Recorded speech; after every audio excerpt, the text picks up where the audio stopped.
안녕하십니까.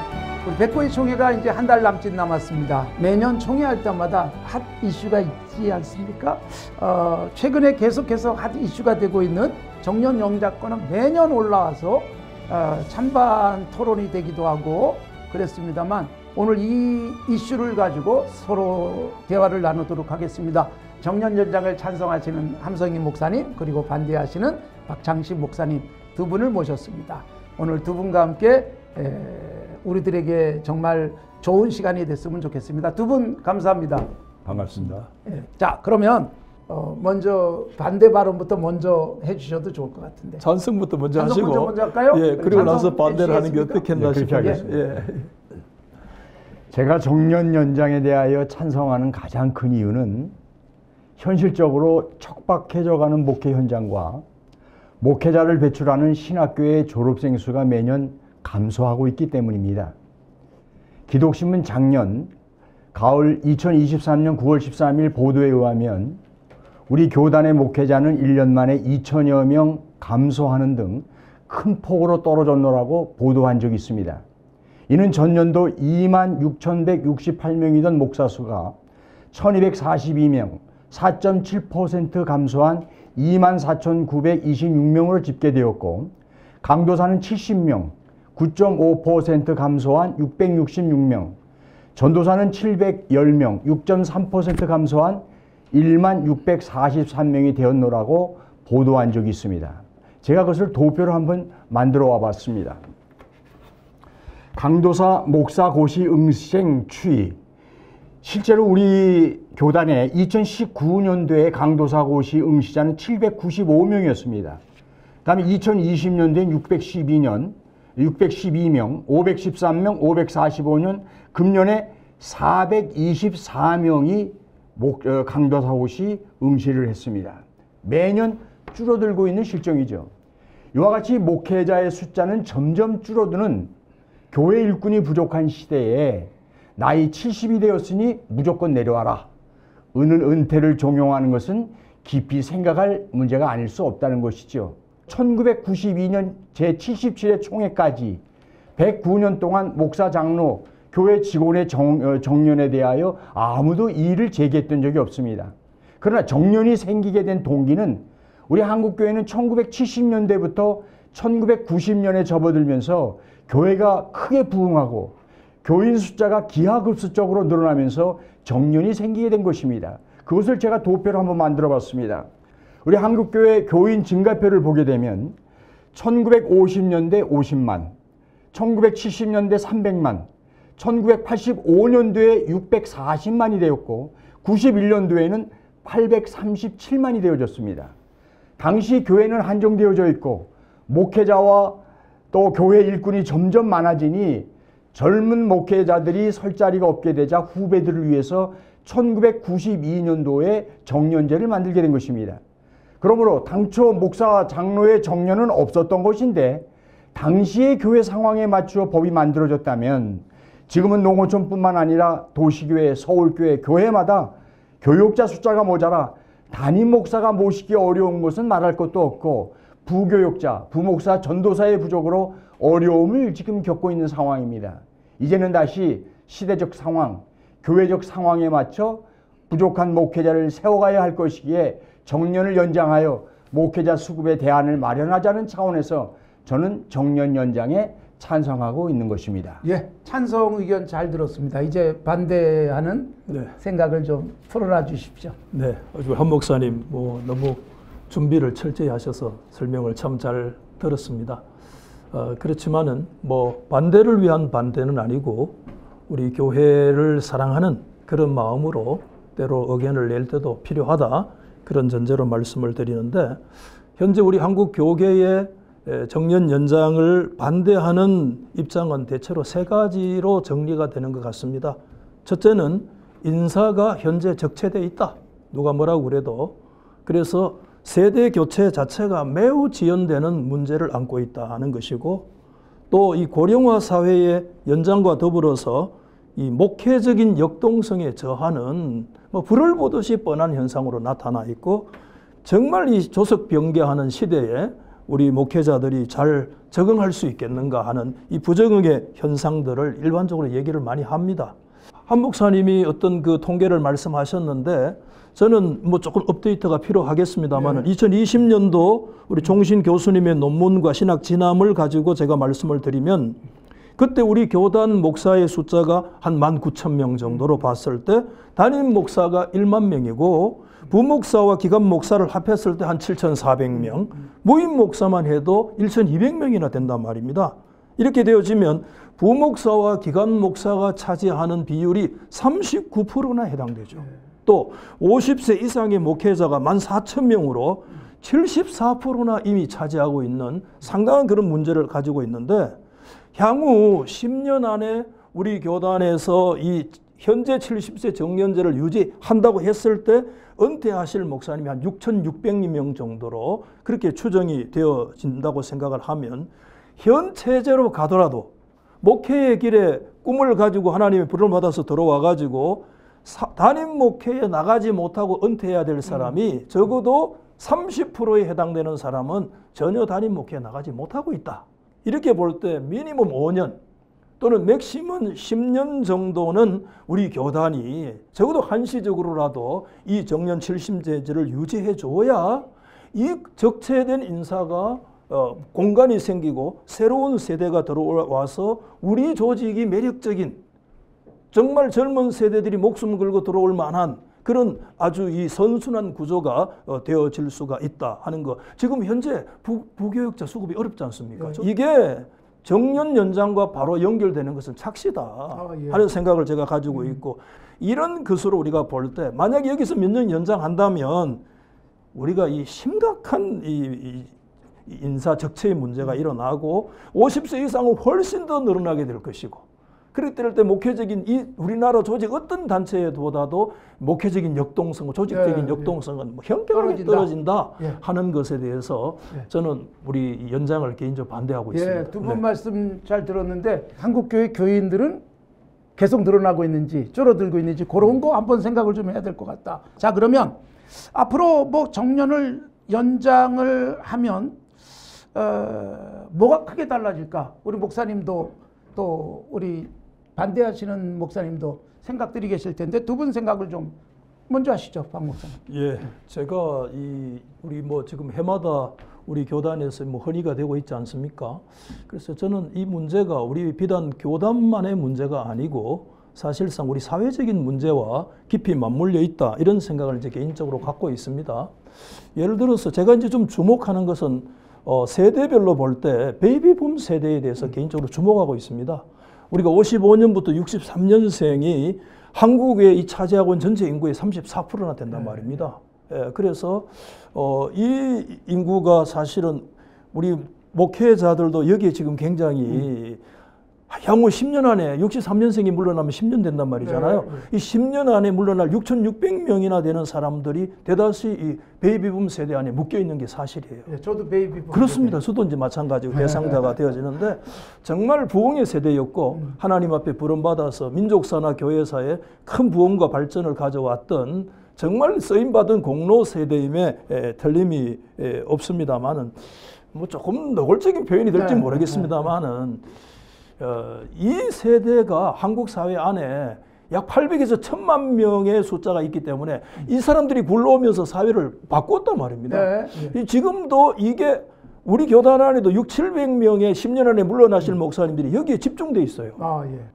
이게 이제 그런 면에서 조금 이제 좀 힘으로 작용하고 있지 않는가 이런 생각이 개인적으로 좀 들기도 해서 뭐 기득권이라고 하는 거 좀 부정적인 측면이 있습니다만 좀 그런 면에서 조금 내려놓을 필요가 있지 않는가 좀 이런 시대적인 면으로 볼 때 좀 그렇다 이렇게 봐요. 안 물러나는 경우도 있고 못 물러나는 경우도 있는데 안 물러나려고 하는 경우가 혹시 있는 거 아닌가? 이거 뭐 제가 조심스러운 표현입니다. 그런 거는 뭐 누구나 있을 수 있잖아요. 그렇죠. 누구나 회사에서 뭐 빨리 퇴직하자 이러는 사람 많지 않듯이 그런 생각이 있을 것 같은데 어디 목사님 이게 정년을 늘리면 어떤 효과가 있을까요? 우리가 정년을 늘리게 되면 뭐 크게 달라지겠느냐 그런 부분에 있어서 저는 이렇게 생각합니다. 현실적으로 지금 교회에 이 담임 목사님뿐만 아니라 좀 전에 우리 박 목사님도 말씀하셨지만 부교육자 모시기가 대단히 어렵습니다. 그런데 오늘날 이 강도사고시 응시자는 점점 줄어들고 교육 전도사는 어떤 전도사님이든 뭐든 많이 줄어들고 통합 측도 지금 보게 되면 굉장히 많이 줄어들고 있어요. 좀 전에 아까 보여드린 대로 우리 강도사 숫자는 2019년도에는 795명이었으나 지금 424명이고 통합 측도 역시 지금 목사들이 1,500여 명 돼서 1,400명이 넘었었는데 지금 1,000명 미만으로 떨어진 것을 보게 됩니다. 오늘날 총회 공식 등록된 우리 부목사는 6,872명입니다. 이 가운데 가까운 미래에 담임으로 청빙이 가능할 것으로 예상되는 1970년대에서 2000년대까지 출생자가 3,614명입니다. 이 상황은 2028년부터 목사 부족 현상이 일어나게 될 것인데 정년을 1년 연장하게 되면 2031년, 2년 연장하면 2033년, 3년 연장하면 2035년까지 이 부교육자 또는 담임 목사의 부족 현상을 늦출 수 있을 것이라고 학자들은 통계하고 있습니다. 요즘에 대도시에 300에서 한 800명 정도 모이는 교회에 부목사 모시는 것은 대단히 어려운데 부교육자들이 대형 교회로만 집중하는 추세입니다. 그래서 저희 교회는 지금 이렇습니다. 부목사님을 못 구해서 젊은 부목사님 한 분과 은퇴하신 젊은 원로 목사님을 지금 부목사로 모시고 있어요. 그리고 실제로 이분들을 모셔보니까 젊은 부목사님 못지않게 열정과 또 맑은 정신과 헌신으로 봉사하는 것을 봤습니다. 앞으로 정년 연장하지 아니하면 이런 현상은 계속 일어날 것이고 목회자의 감소 추세 속에 70세가 되었다라는 이유만으로 목회 현장을 떠나라고 하지만 인력의 부족으로 앞으로 한국교회는 큰 혼란에 빠질 수도 있을 것이고 결국은 부목사가 담임이 되고 담임이 부목사가 되는 기현상도 올 수 있을 것이라는 겁니다. 앞으로 이 부목사들이 담임 목사가 되겠다라고 하는 그 통계를 본 적이 있습니다. 기존 부목사들이 앞으로 향후 진로 계획에 대해서 이 통계에 조사한 것인데 기존 교회 담임 목사 부임하겠다고 하는 사람이 49%, 개척하겠다는 사람이 16%, 기타 나머지인데 또 이 재미있는 것은 49% 가운데서 기성교회에 500명 이상 교회에 부임하겠다라고 소망하는 사람들이 부지기수라는 것을 볼 수 있습니다. 그래서 정년 연장은 교회 질을 위해서라도 늘려놔야 그 일들이 아름답게 이루어지지 않겠느냐 하는 것이 제 주장입니다. 교육자들의 숫자들은 질적인 것은 점점 낮아지니까 이 정년 연장을 하게 되면 질도 높아지고 또 연장을 통해서 많은 사람들이 더 많은 것을 배울 수 있지 않겠느냐. 그러면 이제 그 연세가 많으신 분들이 하시면 질적으로 훨씬 좋아질 수 있다.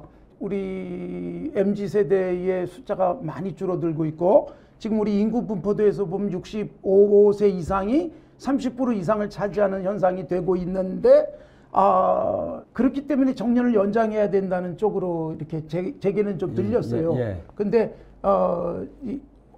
아니 그 다음 세대들은 줄어드는데 이게 지금 정년을 연장하는 것이 과연 적절한지 한번 말씀 좀 해보시죠. 그럼. 이런 체제로 만약에 나간다고 하면 어쩌면 앞으로 향후 상당한 미래에는 정년이라고 하는 문제가 큰 의미가 없는 시대도 올 수 있다 하는 그런 측면에서 기본적으로 저는 동의를 하고는 있습니다. 그러나 우리가 정년 연장에 대한 문제를 현재 너무나 적체되어 있는 우리 교단 조직의 이 비대성 문제에 대해서 1차점 우리가 해결하고 넘어가야 될 필요가 있다. 저는 개인적으로 그렇게 보기 때문에 뭐 특정 세대를 자꾸 얘기해서 죄송하지만 일반적으로 사회에서 문제되어지고 있는 주목되어지고 있는 베이비붐 세대들만이라도 향후 맥시멈 10년 정도까지는 이 70년 정년제를 손대면 안 되고 지금 저도 부목사를 못 구하는 현장에 있는 게 사실입니다. 그렇지만은 제가 아까 말씀드린 대로 부목사 구하기가 어렵다고 해서 담임 목사 문제, 이 연장 문제와는 조금 차이가 다르다 하는 생각을 말씀을 드리고 싶고 그런 면에서 앞으로 향후 5년이나 10년 정도 안에 이 제도에 손대지 마라. 손대지 말고 그 이후에 뭐 뭐 사람이 없으면 뭐 건강이 허락되는 데까지 할 수 있을 거 아니겠습니까? 네. 그렇지만 지금은 아니다. 지금은 후세대들에게 빨리 이 공간을 이 현 체제에서 내어주고 공간을 내어주는 것이 우리 교단의 가장 시급한 문제다 하는 것에 대해서 제가 좀 좁혀서 말씀을 좀 드리고 싶습니다. 예. 네.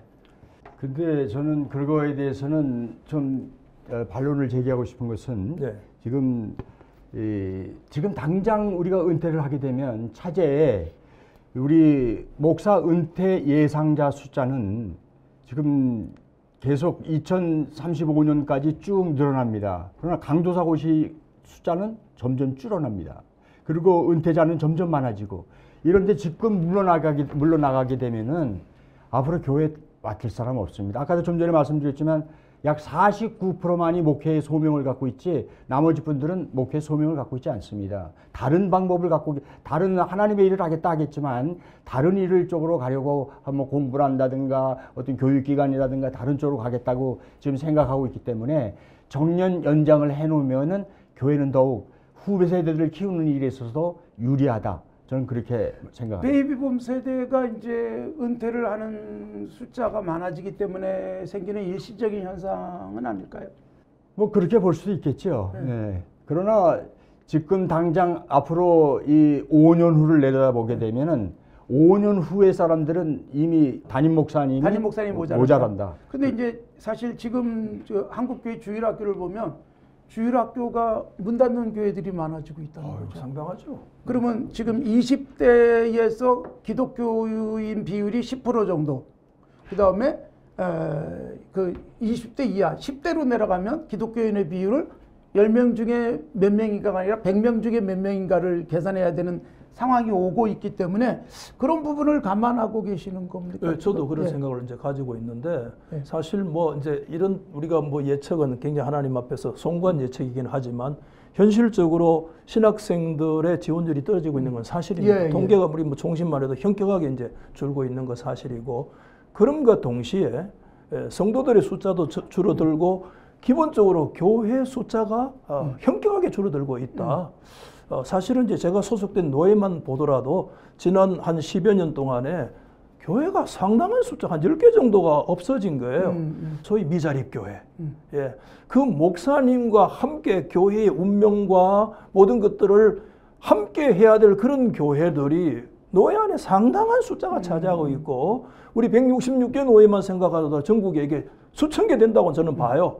이렇게 되어질 때 앞으로 베이비붐 세대들이 물러나면서 이 교회가 사라질 수도 있고 현격하게 교회가 사라질 가능성이 우리 눈앞에 명약관화한데 이런 면들도 우리가 충분히 신학생 저하와 교회 숫자의 현격한 숫자가 베이비붐 세대의 은퇴와 더불어서 교회는 M&A로 일어나든지 많은 문제들로 현격한 숫자가 수천 개 떨어질 수 있다. 교회 숫자가 줄어들 수 있다. 목회지가 없다. 그렇죠. 네. 이런 현상들이 우리 노예 안에도 뭐 지금 일어나고 있는 하나의 현상이니까 이런 면들도 우리가 고민해야 되겠다. 한 목사님께서도 저런 의견을 좀 감안 안 하셨습니다. 그러니까 교회 수, 교인 수가 줄어든다. 예.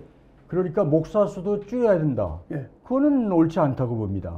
교회 수, 교인 수가 줄어들면 지금 현재 정년 연장을 시켜놓게 되면 아직도 70이 조금 넘었다 할지라도 영육간에 건강한 분들 많습니다. 그런 분들이 계속 이어갈 수 있지 않겠어요? 그 사람들이 줄어든다고 해서 이 사람들까지도 은퇴시킬 필요가 없지. 그게 아니라 지금 목회자 수를 줄이자는 얘기가 아니라 정년 연장 문제이기 때문에 그 연장을 하면 목회자 수가 좀 많다. 근데 연장을 하지 않으면 목회자 수가 줄어든다 그런 말씀인데 현실적으로 목회자 수가 줄어도 현재 교회 수가 줄어들거나 교인 수가 줄어드는 문제와 연결시킨다면 그렇게 심각하게 고민할 필요가 없지 않나라는 얘기죠. 그런 지금. 면도 일면 강하게 좀 제시되고 있는 게 사실입니다. 현상적으로. 예. 아, 참 이거 한국 교회를 사랑하고 또 그렇습니다. 앞으로도 계속해서 교회를 부흥시켜야 된다는 사명을 갖고 있는 우리 베이비붐 세대에 태어난 우리 목사님들로서는 고민이 아닐 수 없겠어요. 그럼요. 그다음에 이제 또 하나가 사실 그런 젊은 목회자들에게 기회를 많이 줘서 좀 잘 양육해야 된다 이런 생각도 할 수 있게 된다라고 생각하는데 두 분이 이제 정년 연장에 대해서 이렇게 찬성과 반대로 가고 있지만 어떻게 보면 정년 연장 그 자체가 목적인 경우도 있고 또 한쪽에서는 우리 자리 내놔 그러니까 정년 줄여야 돼라는 것으로만 가고 있는 것은 아닌가. 네. 사실 뭐 제가 아까 말씀드린 대로 이 체제로 가도 우리 부목사님들 가운데 30% 정도가 단임 목회 못 나가거든요. 그런데 만약에 여기에서 3년이다 5년이다 더 연장을 했을 때 우리 교단의 이 조직적인 역동성이라고 하는 것은 아주 현격하게 떨어지고 있다. 이런 거 우리가 충분히 고려해야 되고 30%뿐만 아니라 그렇게 됐을 때 40% 50%까지라도 목회에 와서 단임 목회에 나가지 못하고 소위 은퇴를 해야 되는 이런 상황이 있다면 이 한국 우리 교단 조직 가운데서 어떻게 매력적인 우리 교단의 역사를 이끌어갈 수 있고 정말 그 선배들 바라보면서 우리 후배들이 과연 신학교에 정말 들어올 수 있는 길이 있겠는가. 저는 명확하게 말씀드립니다. 이번에 우리 교단이 3년 5년 연장을 하면 신학생 숫자는 현격하게 더 떨어지고 젊은 사람들이 굉장히 외면하는 그런 우리 교단으로 아주 사회적으로 상당한 지탄을 받을 가능성이 많다. 이런 생각을 아주 두려움으로 갖고 있어요. 그러니까 젊은 사람들이 교회 들어오기에는 목회자들이 너무 나이가 많아가지고 그렇죠. 적응하기 힘들다 이런 생각도 들 수 그런 있다는 생각도 것인데 들고 있죠. 그 목회 그 데이터 연구에 의하면 교인들 입장에서는 정년 줄여야 된다고 생각하시는 분들이 거의 절반 가까이 되는 것 같은데 어떻게 생각하시는지. 지금도 많은 평신도들은 목회자의 정년 연장을 사회적 정년제의 시선에서로만 이해하려고 합니다. 그러나 목회직은 결코 세상의 경제 논리로 그 효율성을 따지는 영역이 아닙니다. 정년 연장을 두고 단순히 앞선 목회 세대의 과욕이라고 보려는 저희에는 교회나 목회를 경제 논리의 프레임 안에서 해석하려는 자세라고 볼 수 있어요. 목회를 감당하는 데 있어서 소양과 신체에 별다른 이상 소견이 없는 한 목회직을 평생 수행하려는 목회자의 소명의식을 단순히 돈 몇 푼에 의하여 연장해 보려는 꼼수로 보려는 시각 개선은 필요하다고 봅니다. 교회와 복음에 관한 일은 본인이 감당할 수 있을 때까지 놔둘 것이고 감당할 수 없으면 스스로 물러나게 됐습니다. 실제로 오늘날 65세에 은퇴하시는 분들이 얼마나 많습니까? 그러므로 굳이 정년을 정해놓을 것이 아니라 교회 형편과 개인 양심에 맡기는 것이 저는 옳다고 봅니다. 근데 이제 우리 한 목사님이 쭉 사례로 드신 것들에 대해서 어떻게 생각하세요? 저는 오히려 우리가 지금 말씀하시는 것이 성도들은 오히려 지금 목회자의 70세도 많다 이렇게 해서 오히려 이제 줄이자 하는데 훨씬 더 이제 의견을 실어주고 있기 때문에 굉장히 거기에 대해서 우리가 깊이 관심을 가져야 된다. 왜냐하면 우리는 너무 성경적이나 아니면 종교적인 논리로만 일차적으로 우리가 봐야 되지만 그러나 거기에 매몰돼서는 안 된다. 교회도 사회적인 단체이기 때문에 사회적인 문제로서 우리가 깊이 이제 들여다봐야 되는데 지금 현재도 우리 장로교회는 너무 격리되어 있습니다. 사회로부터. 그런 면에서 우리 교회가 너무 소위 말하는 개토화 현상이 이제 이렇게 일어나는데 이것은 매우 위험한 신호다. 이런 생각을 가지고 있고 우리 성도들은 자기들은 60세, 62세 전후에 다 은퇴를 하는데 현재 70세만 해도 많은데 거기서 73세다, 75세다 아니면 정년을 연장을 정년제를 폐지해야 된다는 것이 아주 반사회적인 그런 생각이 되어지고 성경에 없다고 해서 비성경적이다? 그건 전혀 동의할 수가 없습니다. 사회자 입장에서 어느 한 편을 들기 위해서 말씀드리는 건 아니고 120세 이럴 때의 그 성경적 수명과 오늘날은 많이 다를 수도 있고 또 하나는 음대 미대 교수도 정년이 있습니다. 65세입니다. 65세죠. 그러나 거기는 정년을 하고서 음악 얼마든지 활동할 수 있고 미술 활동을 할 수 있죠. 그러니까 우리 그 교회 입장에서도 사실 그 정년이라는 것이 공식적인 자리에 대한 정년이지 목사가 은퇴하고 난 다음에 목회자로서 새로운 일은 얼마든지 할 수 있지 않을까. 정년 연장이냐 또는 고수냐 하는 부분에 대한 논의로 끝나는 게 아니라 교단적으로 목회자 수급 문제, 그 다음에 목회자들의 은퇴의 생활 문제, 사실 목사의 경우가 아닌 여전도사로서 은퇴하는 사람들에게는 더 심각한 문제가 있거든요. 그래서 그런 문제들을 종합적으로 앞으로 좀 연구해서 우리 교단뿐만 아니라 또 한국 교회 안에서 중요한 좀 방향 제시가 됐으면 좋겠다, 그런 생각을 합니다. 두 분께서 불편한 자리지만 적극적으로 참여해 주셔서 대단히 감사합니다. 오늘 두 분 모시고 우리 정년 연장이냐 보수냐 하는 부분에 대한 토론을 했습니다. 오늘 함께해 주신 두 분 감사합니다. 우리 시청해 주신 모든 분들께 인사드리겠습니다. 감사합니다.